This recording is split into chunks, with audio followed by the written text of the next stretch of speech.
মাগুরায় উফশি রোপা আউশ ধানের আবাদ ও উৎপাদন বাড়াতে ক্ষুদ্র প্রান্তিক কৃষকদের মধ্যে মৌসুমী কৃষি প্রণোদনা কর্মসূচির আওতায় বিনামূল্যে বীজ ও সার বিতরণ করা হয়েছে।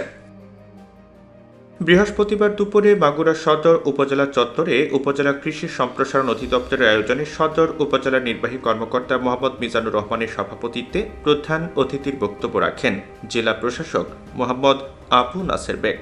আমরা নিজেরা কিনতাম, দেখা যায় চিটা হয়ে যাচ্ছে, অর্ধেক ভালো না, ওটার সাথে কত কিছু মিক্সিং, এবং আমার যে ধান খেতে যে বীজটা দরকার সেই বীজ পেতাম না, কত কষ্ট হতো।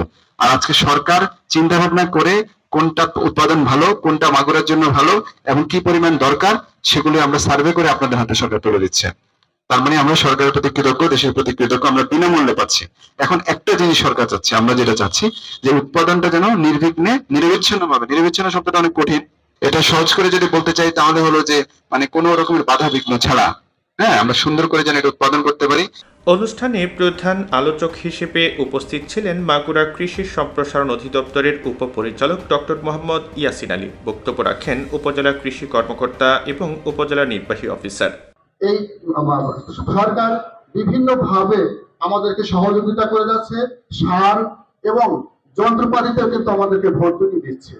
কৃষি যন্ত্রপাতি আমরা সবাই জানি যে combine harvester, reaper, rice transplanter সহ বিভিন্ন যন্ত্রপাতিতে সরকার প্রায় 50% কিন্তু ভর্তুকি দিচ্ছে।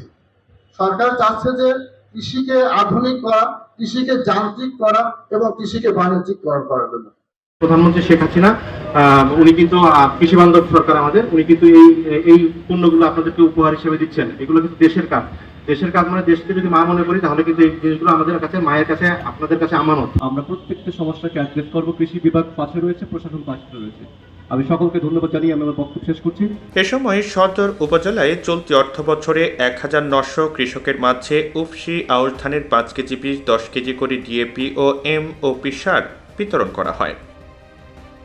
জানা গেছে যে এই জেলায় সর্বমোট 6000 প্রান্তিক কৃষকের মাঝে এই প্রণোদনা বিতরণ করা হচ্ছে।